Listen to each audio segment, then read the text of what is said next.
In this episode of the Locked On NBA Big Board Podcast, it is all about Isaiah Collier. Me and my brother James, we're dedicating this episode to Isaiah Collier, a guy that some people think could be the number one pick in the 2024 NBA Draft.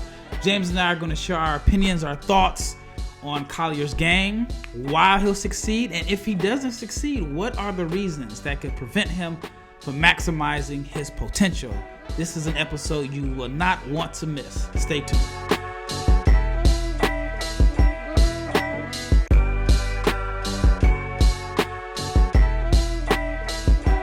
Big shout out to each and every person that has made the Locked On NBA Big Board Podcast your first listen of the day. I'm your host, Rafael Barlowe, the director of scouting for NBA Big Board. To my left on the YouTube is my brother James Barlowe. Once again, big shout out to each and every person that has supported this podcast. If you are everydayer, then you are familiar with our sponsor for today, which is FanDuel. FanDuel, you can make every moment more. And right now, if you are a new customer, you can get $150 in bonus bets with any winning $5 bet, any winning $5 moneyline bet. That's $150 if your team wins. So visit FanDuel.com/locked-on to get started. All right, James. Isaiah Collier. He's a guy that we've talked a little bit about in previous episodes. He's someone that's name is in the conversation to be the top pick in the 2024 draft. This draft class is wide open. I don't think anyone has really solidified themselves as the top pick in this draft. I still think it's open. You hear Alexander Sarr. You hear Collier's name up there. Some people still think Ryan Hollins. Some people think Matas Buzelis or Matas. I keep getting that T. Matas Buzelis is up there, even though he has yet to play a game.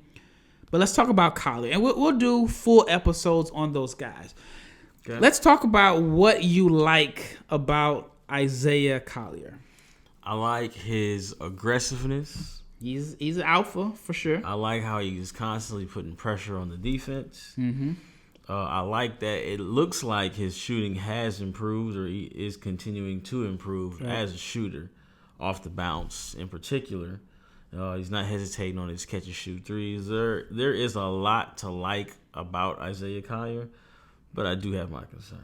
So let's continue about the shooting. Okay. Small sample size, but he's shooting 41% from three. Okay. 52.9% from the floor. All right. He's averaging 18.2 points, 4 assists, 3.2 turnovers.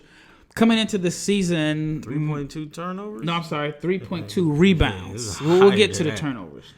The turnovers are bad. 5.3 turnovers, but we'll get to that. The shooting was my biggest concern coming into the year. And I have mentioned, if you're every day, or you've probably heard me talk about this, but I mentioned that I watched him at Impact in Las Vegas. I watched him shoot, and it was just catch and shoots, but he had a rebound and a passer, 5 spots. He's just shooting nothing but threes. It was early in the morning, so I give him props for getting up early in the morning in Las Vegas. But I was counting, and I was like, he's not making a lot of them at a consistent basis. So as a guy that has done skills training with NBA, EuroLeague players, I always divide the number in 2. So if we're shooting 10 threes from 5 spots on the floor, that's 50 threes. So we do around the world. You got the corner, you got the slot, top, slot, corner, come back around, 100 threes. So I always say if a guy makes 80 out of 100, if you cut that in half, then you probably got a 40% shooter. If a guy makes 70, 35, so on. I didn't keep track officially, but I remember thinking this dude is making 3 out of 10 each spot. So I was really, really concerned about his outside shooting. But so far, he shot the ball well. Yes. He shot the ball well.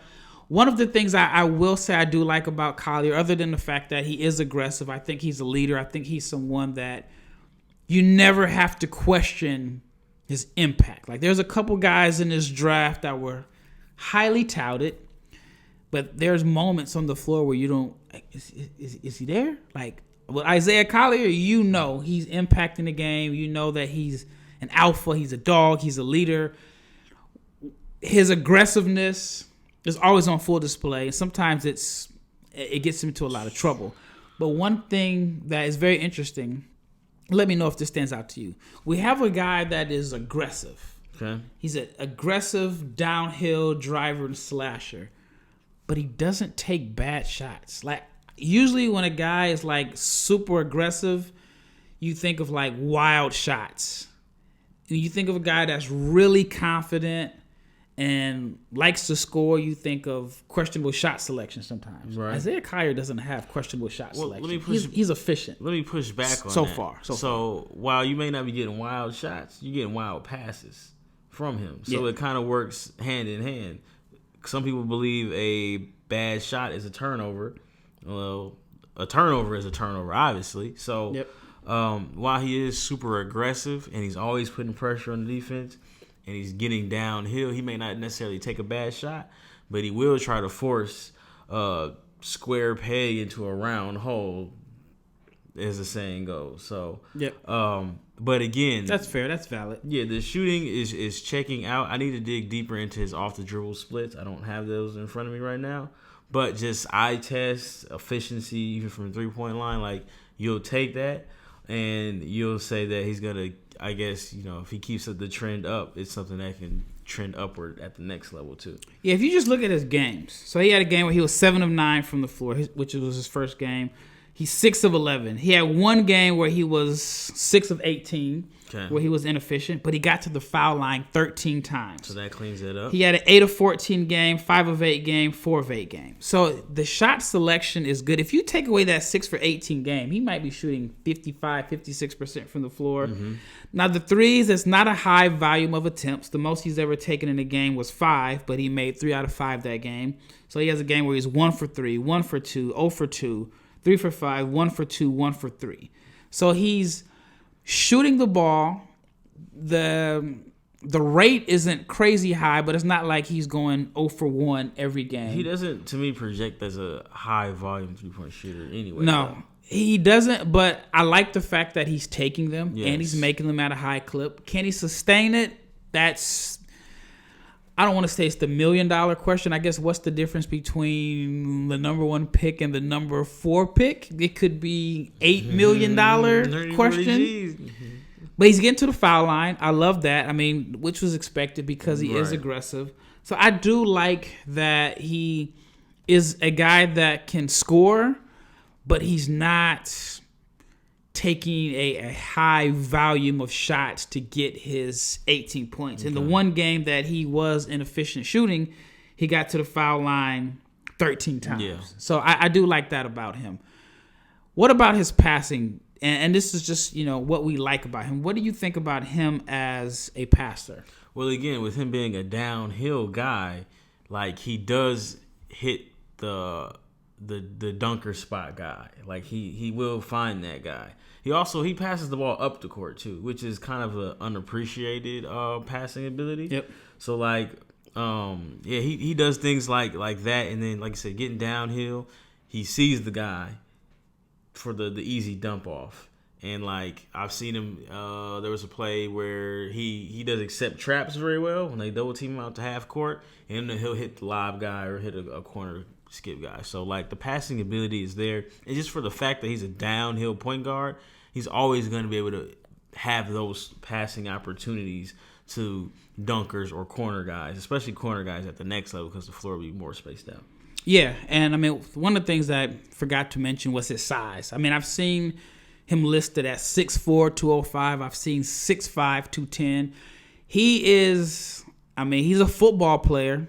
He looks like a football player. Just broad shoulders, strong, thick frame. He's a good athlete, not like a phenomenal above the rim athlete, but he has a different level of burst and speed. Like, he'll turn a long rebound into a personal fast break. He's a fast break wanting to happen. He's not Tyrese Maxey, but Tyrese is not like... Tyrese is quick. But Tyrese has a burst. Like, he has this burst that's different. Like, I can't describe it. And I think Isaiah Collier has a nice burst where he can just... he can take off. He's not like Rob Dillingham, just jitterbug quick. It's just a powerful... it's like a running back hitting the hole. That's kind of like the best way to describe, or maybe like a kick returner that has a quick burst that can, once he gets a full head of steam, he's tough to stop. Is it fair to say he has maybe not full John Wall speed, but he has John Wall light speed in transition?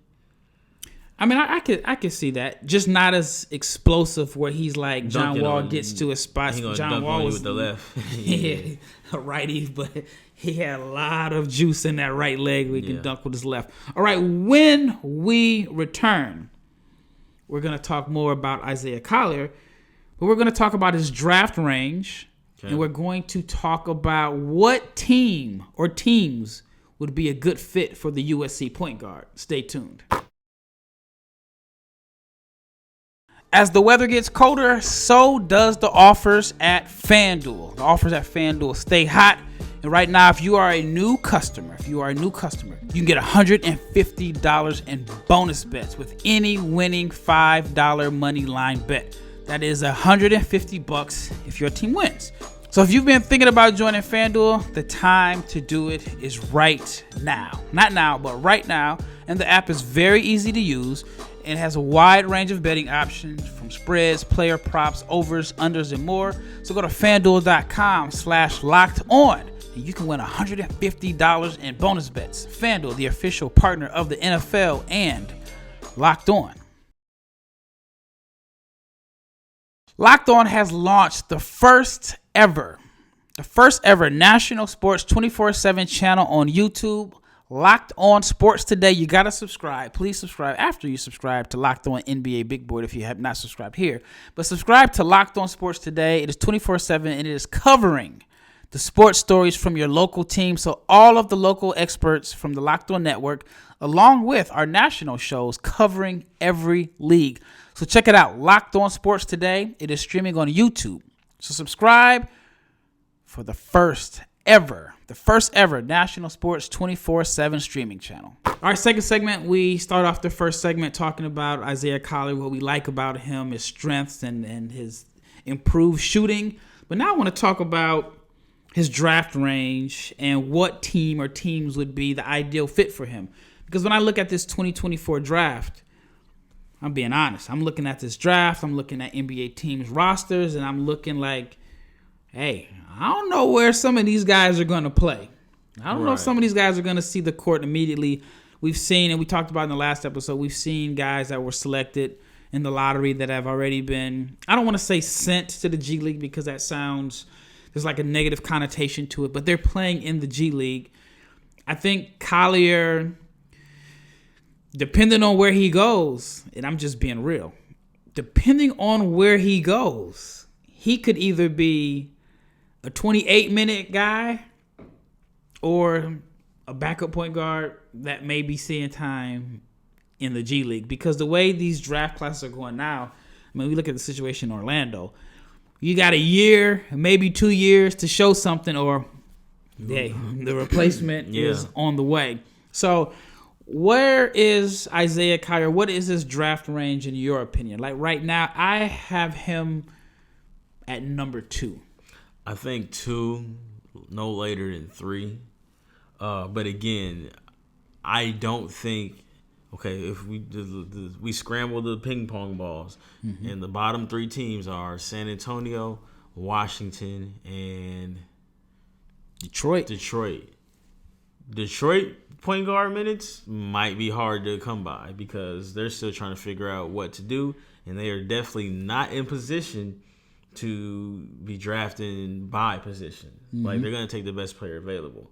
So San Antonio, you got to think he starts right away in San Antonio, right? Obviously, they can't keep getting away with this crime that they have going on there.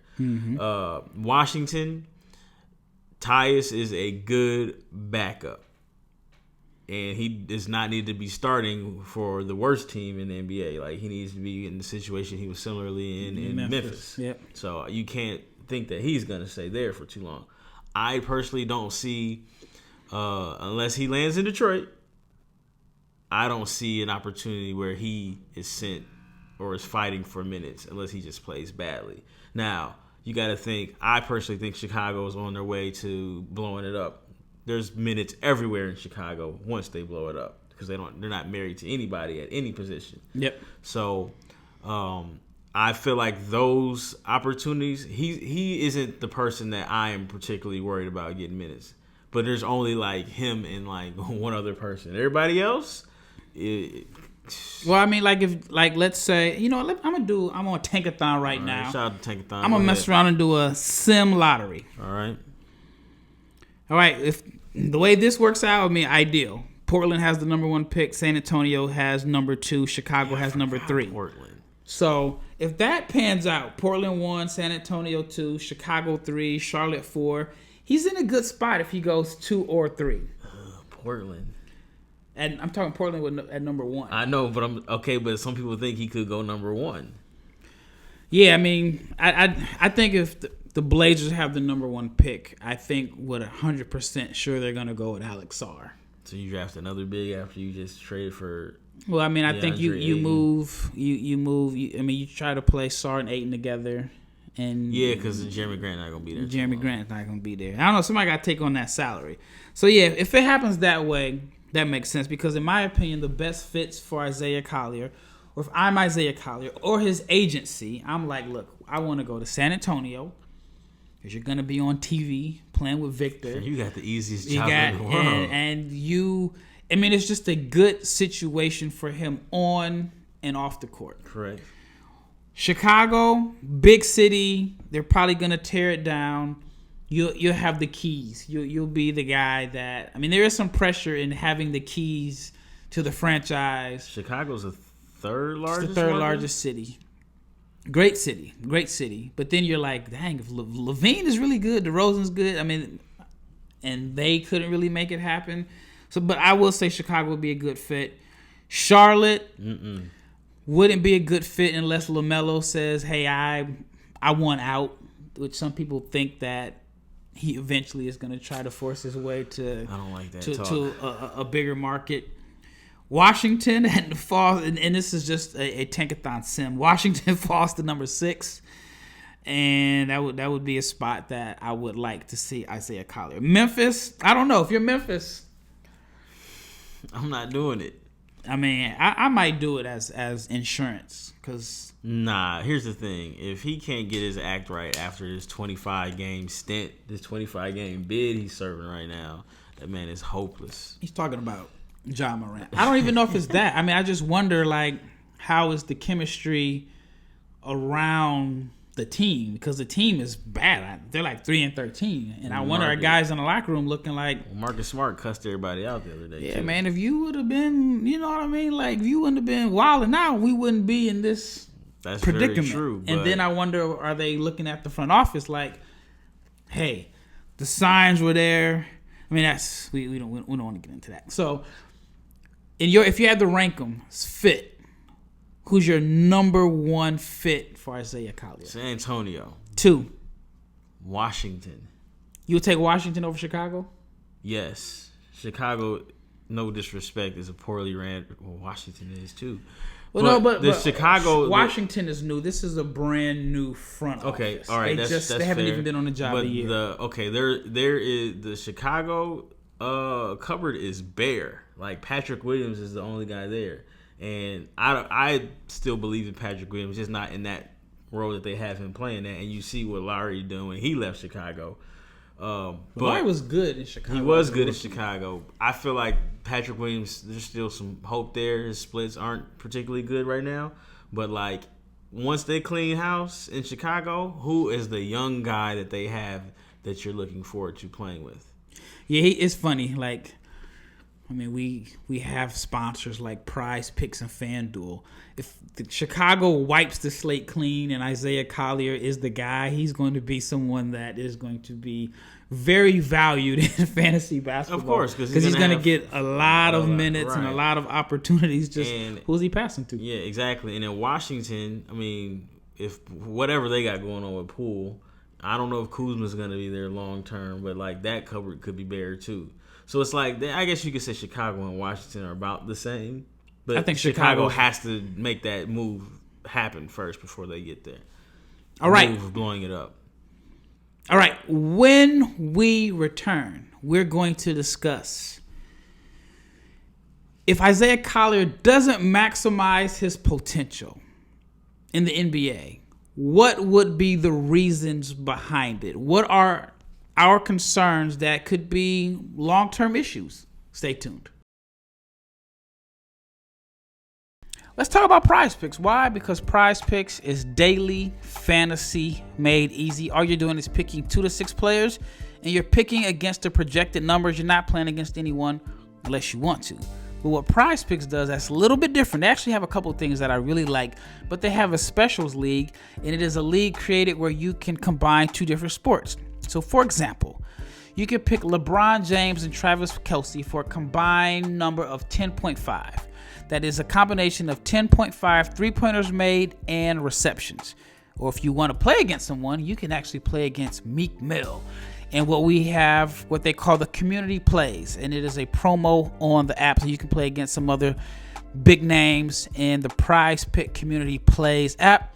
But you have to go to prizepicks.com/LockedOnNBA, and it has to be lowercase. prizepicks.com/LockedOnNBA. And if you go to prizepicks.com/LockedOnNBA, again in lowercase, you can get a first deposit match up to $100. All right, wrapping up this last segment, and the question I have for James is, if Isaiah Collier does not maximize his potential, what would be the reason? And we're talking strictly basketball, not injuries, we talked about Ja Morant, not off the court stuff, just strictly basketball. Like, I'm trying to think of an example. All right, I give you an example. I guess I thought I had one. All right, let's say Andrew Wiggins, for example. Wiggins was a top pick in 2014. Some people thought he was going to be a star. No, I got a better one. Ben Simmons. Ben Simmons was an all-star. He was a guy that was all defense. But Ben Simmons didn't maximize his full potential because he never came close to developing a jump shot. He was good. He was fine without it. He was going to be an all-star. Man, hold on, though. Even without the jump shot, he didn't have an offensive bag to put pressure on the rim at all times. He could have put pressure on the rim. I saw Aaron Baines lock him up. But if he had the mentality to put pressure on the rim on like straight line drives or even just all the time in transition, he could have got to the rim and drew some rim pressure. I felt like all of his stuff was in transition. In the half court, like his handle wasn't tight enough to do what he just needed a screen to go straight. But again, what are we screening for? Like Ben Simmons, I'm still packing the paint. I know, but I'm saying if he had I think 2 things prevented him from maximizing his potential, which I said, I'm not a Ben Simmons guy, but he was good. 2 things. 1, he never developed a jump shot or tried to, or even a floater or anything like that. And 2, between his ears, he never had the mentality to where, all right, you're going to guard me with Kyle Lowry, I'm going to punish him. Here's the thing. Or any small guard. My thing is, it was a skill thing, too. So, like, not the same player, right? Zion has shot 1 shot outside of the paint.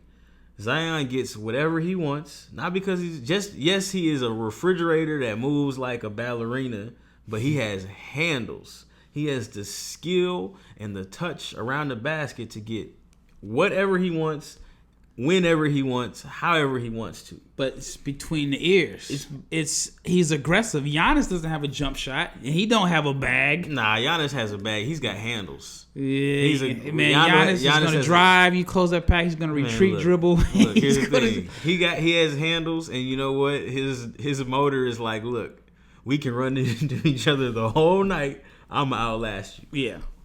So anyway, with that being said, like, I feel like if Ben Simmons, and we're just saying skill-wise, developed a jump shot, he could have maximized his potential a little bit more. So, and maybe that's a bad example. If Isaiah Collier, what is it that could prevent him from maximizing his potential? If Isaiah Collier is just an average playmaker, then I think that cuts down, especially depending on where he gets drafted at, I think that limits his upside. Now, Do you need to be a great playmaker if you play next to Wembanyama? Probably not. You just need to be able to make a pocket pass here and there. Mm-hmm. You know what I'm saying? And kick it ahead, make a post entry pass when Wembanyama starts to post up. Like, that job is easy. But if you go to Chicago, that job is not going to be easy. And right now, my biggest disappointment with Collier, it has been his playmaking. And it isn't just like the high turnovers. I just feel like right now he gets locked in on the roll man. I can't recall too many times where he's made a skip pass. Like, I don't see advanced reads from him right now. In the NBA, at the point guard position, is as much about advanced reads as it is unless you're Westbrook. Unless you're Westbrook. But again, Westbrook could get away with only hitting the roll man because he was averaging 30. Yeah. And you see now that scoring number is going down, like him only hitting the roll man, those turnovers are still there. And the shooting, like he's not getting away with it because he's aging. He's 35. I get it, but Collier to me looks like an average playmaker right now, and that's been kind of a disappointment because I thought he would be a better playmaker. I was more impressed with his pace at the high school level than I am now. A lot of these offensive fouls that he is getting is because he's just moving way too fast. Yeah. And college basketball is charge heavy anyway. Everything's a charge in college basketball, but to me, if he's an average passer, if I draft an average passer who doesn't grade out to be a 25 point per game scorer at 1, 2, 3, that is kind of a disappointment to me. I think that if he doesn't become a consistent shooter, which again, he's done a good job of addressing the concerns of the shooter, I think the areas that could prevent him from maximizing his potential would be, one, if he doesn't add some pace to his game. Like, he needs to find out how to balance being aggressive and being assertive, but also playing with pace. I think a lot of his turnovers, which he's averaging 5 turnovers per game. Yes. It's because he doesn't play with pace. It's just one speed only. And I think because he doesn't have great pace, is going to impact his ability to pull up and shoot pull-up jumpers. Even though he's made some, but he's going to pick up a lot of charges, which he's done. And then he has a tendency to where, I don't know if he's reading the second line of defenses right now. He's going straight to the rack, and when he gets to the rack, he gets in trouble because he's not like an above-the-rim finisher. Right. And when he gets in trouble, then he kind of throws it out. I imagine teams' game plan are, hey, we know he's aggressive, but if we can get him to drive and force him into the paint to where he has to score or pass out against length, then he's going to turn the ball over. Because he doesn't have, I haven't seen any floaters. I just seen layups through contact, power. But I do think that he just needs to add some pace to his game, because worst case scenario for Isaiah Collier is he doesn't develop pace. The shooting numbers come back to about where we projected them to be. Mm-hmm. And then he's not a dynamic playmaker. Then what do you have? Eric Bledsoe? I mean, peak Eric Bledsoe was like, 18-5 or 18-6? Peak Eric Bledsoe. I mean, I can say it now. I didn't want to say it last year because I didn't want to be aggregated for the wrong reasons, and Scoot was. Eric Bledsoe made some money. Eric Bledsoe made some money. I remember like the first contract, the big one was like 70, but I remember talking to an NBA scout last year, and he was at a Ignite game, and he texted me, and he was like, Scoot is Eric Bledsoe. This is all I see is Eric Bledsoe. He's not the dude that everyone thinks he is. Yeah, I mean, when you compare a guy that some people are saying could be the number one pick in any other draft to Eric Bledsoe, it's going to immediately draw some attention. I don't want people to think that I was using that as, I mean, like, I don't know. I guess technically I'm in the media, but I'm not like a media dude. I'm not like thirsty for aggregation off of wild comments that people tell me. But some people tell me that to be part of the media, it's my job to, report what is being said. But anyway, Eric Bledsoe averaged 20 and 6 and 4 in Phoenix. Yeah, I mean, he had some. And that Phoenix team was with 2 other guards. Yep.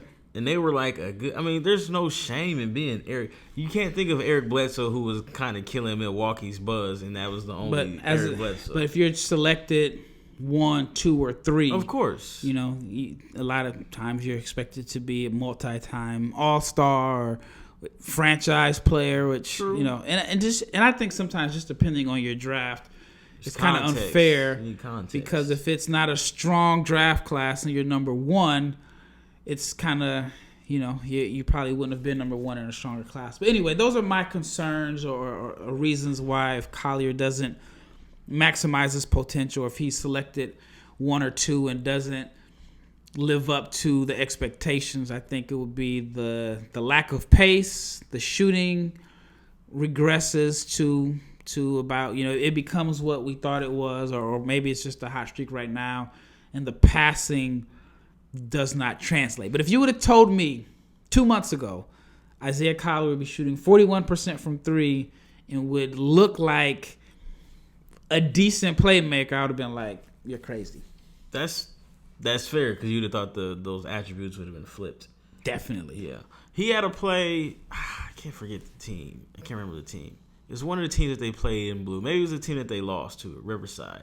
He came off of a step-up screen, and the pocket pass was there, and he went baseline. Instead, kept it 2 dribbles, had picked up his dribble in that short corner, and I believe he turned the ball over or tried to force it into the middle. Like, those are the plays that he has to make. Yep. Because in the NBA, your big man can play, or you've bent the defense enough where if you have a big man that can pass, or let's say you end up in San Antonio, right? Mm-hmm. Wembanyama can dunk that ball from where you just passed to. Or if he's not dunking it, he's going to develop it into the playmaker. He can hit that guy in the corner. Mm-hmm. So, like, those are the reads. I want to see advanced reads from him. Like, keep the defense honest. Because right now when he comes off that screen, everybody just runs to the paint, high hands, and unfortunately he's trying to throw bullet passes to his big man who's as close as me and you are right now. He's firing it in on short distances. Finger breakers. You hear that,